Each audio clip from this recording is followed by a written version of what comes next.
ಓಂ ಗುರುಭ್ಯೋ ನಮಃ. ನಮಸ್ಕಾರ ಸ್ನೇಹಿತರೆ, ಆಲ್ರೌಂಡ್ ಕ್ಲಾಕ್ ಕನ್ನಡ ಚಾನಲ್ಗೆ ಸ್ವಾಗತ ಸುಸ್ವಾಗತ.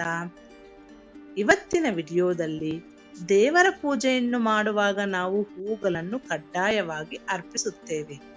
ಈ ಸಮಯದಲ್ಲಿ ನಾವು ಹೂಗಳನ್ನು ನೀರಿನಲ್ಲಿ ತೊಳೆದು ಅಥವಾ ಅವುಗಳನ್ನು ನೀರಿನಲ್ಲಿ ಹಾಕಿ ಅಥವಾ ಹೂವಿಗೆ ನೀರನ್ನು ಚಿಮುಕಿಸಿ ಪೂಜೆಯಲ್ಲಿ ಬಳಸುತ್ತೇವೆ.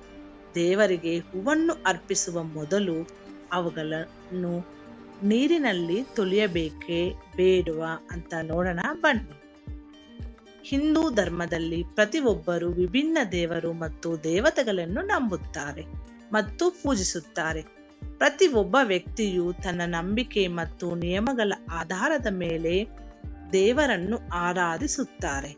ದೇವರು ಮತ್ತು ದೇವತೆಗಳಿಗೆ ಸಿಂಧೂರ, ಅಕ್ಷತೆ, ಹೂಗಳು, ದೀಪ, ಧೂಪ ಇತ್ಯಾದಿಗಳನ್ನು ಅರ್ಪಿಸಲಾಗುತ್ತದೆ. ಶಾರದಾ ತಿಲಕ ಎಂಬ ಹೆಸರಿನ ಪುಸ್ತಕದಲ್ಲಿ ದೇವರಿಗೆ ಹೂಗಳನ್ನು ಅರ್ಪಿಸುವ ಬಗ್ಗೆ ಉಲ್ಲೇಖಿಸಲಾಗಿದೆ. ನಾವು ಇದರ ಪ್ರಕಾರ ದೇವರು ಮತ್ತು ದೇವತೆಯ ತಲೆಯ ಯಾವಾಗಲೂ ಹೂವುಗಳಿಂದ ಅಲಂಕರಿಸಬೇಕು. ಈ ಕಾರಣಕ್ಕಾಗಿ ಹೂಗಳನ್ನು ಖಂಡಿತವಾಗಿಯೂ ಪ್ರತಿ ದೇವರು ಮತ್ತು ದೇವತೆಗಳಿಗೆ ಅರ್ಪಿಸಲಾಗುತ್ತದೆ. ಆದರೆ ದೇವರಿಗೆ ಮತ್ತು ದೇವತೆಗಳಿಗೆ ಹೂಗಳನ್ನು ಅರ್ಪಿಸುವಾಗ ಕೆಲವೊಂದು ನಿಯಮಗಳನ್ನು ಅನುಸರಿಸುವುದು ಕಡ್ಡಾಯವಾಗಿರುತ್ತದೆ. ದೇವರು ಮತ್ತೆ ದೇವತೆಗಳಿಗೆ ಹೂಗಳನ್ನು ಅರ್ಪಿಸುವಾಗ ನಾವು ಯಾವೆಲ್ಲ ತಪ್ಪುಗಳನ್ನು ಮಾಡಬಾರದು ಎಂಬುದನ್ನು ಇಲ್ಲಿ ನೋಡೋಣ ಬನ್ನಿ.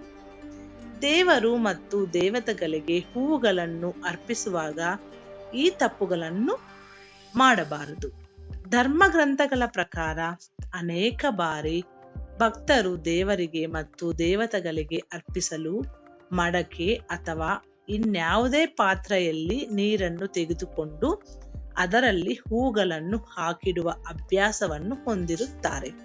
ಇದಲ್ಲದೆ ಅನೇಕ ಭಕ್ತರು ಮರಗಳು ಮತ್ತು ಗಿಡಗಳಿಂದ ಹೂಗಳನ್ನು ಕಿತ್ತು ನೀರಿನಿಂದ ತೊಳೆದು ನಂತರ ಅವರಿಗೆ ಅರ್ಪಿಸುವ ಅಭ್ಯಾಸವನ್ನು ಹೊಂದಿರುತ್ತಾರೆ.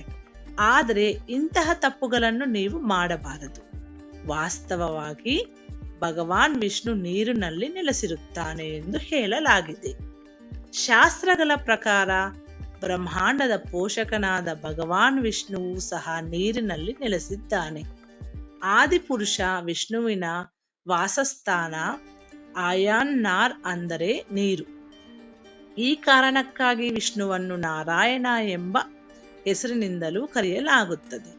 ಈ ಕಾರಣದಿಂದಾಗಿ ನಾವು ಹೂವನ್ನು ನೀರಿನಿಂದ ತೊಳೆದರೆ ಅಥವಾ ನೀರಿನಲ್ಲಿ ಹಾಕಿದರೆ ಅದನ್ನು ಮೊದಲು ವಿಷ್ಣು ದೇವನಿಗೆ ಅರ್ಪಿಸಲಾಗಿದೆ ಅಂತ ಅರ್ಥ.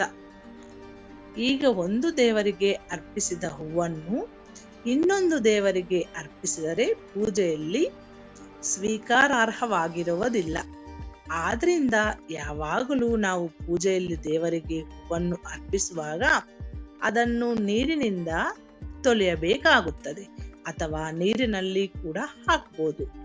ಶಿವ ಪುರಾಣದ ಪ್ರಕಾರ ಅನೇಕ ಭಕ್ತರು ಶಿವಲಿಂಗಕ್ಕೆ ನೀರನ್ನು ಅರ್ಪಿಸಲು ಬಂದಾಗ ಅವರು ನೀರಿನೊಂದಿಗೆ ಮಡಿಕೆಯಲ್ಲಿ ಹೂಗಳನ್ನು ಹಾಕುತ್ತಾರೆ.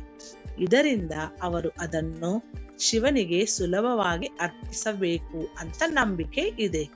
ಭಗವಾನ್ ವಿಷ್ಣುವಿಗೆ ಅರ್ಪಿಸುವ ಹೂಗಳನ್ನು ಶಿವ ಅಥವಾ ಇತರ ದೇವರಿಗೆ ಅರ್ಪಿಸಬಾರದು. ಇದರಿಂದ ನಾವು ಶಿವನಿಗೆ ಮಾಡಿದ ಪೂಜೆಯ ಫಲ ಲಭಿಸುವುದಿಲ್ಲ. ಹೂಗಳಲ್ಲದೆ ಈ ಪೂಜಾ ವಸ್ತುಗಳನ್ನು ಕೂಡ ನೀರಿನಲ್ಲಿ ತೊಳೆದಿರಬೇಕಾಗುತ್ತದೆ. ಅನೇಕ ಭಕ್ತರು ಹೂಗಳನ್ನು ಹೊರತುಪಡಿಸಿ ಬಿಲ್ವಪತ್ರೆ, ಎಲೆ, ಶಮಿ ಎಲೆಗಳು, ಎಕ್ಕದ ಹೂಗಳು ಅಥವಾ ಇತರ ವಸ್ತುಗಳನ್ನು ತೊಳೆದ ನಂತರ ದೇವರಿಗೆ ಅರ್ಪಿಸುವ ಅಭ್ಯಾಸವನ್ನು ಹೊಂದಿರುತ್ತಾರೆ. ಆದರೆ ಇದನ್ನು ಮಾಡಬಾರದು. ಪೂಜೆ ಮಾಡುವಾಗ ಅಥವಾ ದೇವರ ಆರಾಧನೆಯನ್ನು ಮಾಡುವಾಗ ಹೂಗಳನ್ನು ನೀರಿನಲ್ಲಿ ತೊಳೆದು ಅಭ್ಯಾಸ ನಿಮ್ಮಲ್ಲಿಯೂ ಇರಬಹುದು ಅಥವಾ ಈ ಪ್ರಶ್ನೆ ನಿಮ್ಮನ್ನು ಕಾಡುತ್ತಿರಬಹುದು. ಇದಕ್ಕೆ ಉತ್ತರ ಈ ಲೇಖನ ನಿಮಗೆ ನೀಡಿದ ಎಂದು ನಾವು ಭಾವಿಸುತ್ತೇವೆ. ಇದು ಸ್ನೇಹಿತರೆ ಇವತ್ತಿನ ವಿಡಿಯೋ. ಈ ವಿಡಿಯೋ ನಿಮಗೆ ಇಷ್ಟ ಆದರೆ ಸಪೋರ್ಟ್ ಮಾಡಿ, ಮುಂದಿನ ವಿಡಿಯೋದಲ್ಲಿ ಸಿಗೋಣ. ಅಲ್ಲಿವರೆಗೂ ಧನ್ಯವಾದಗಳು.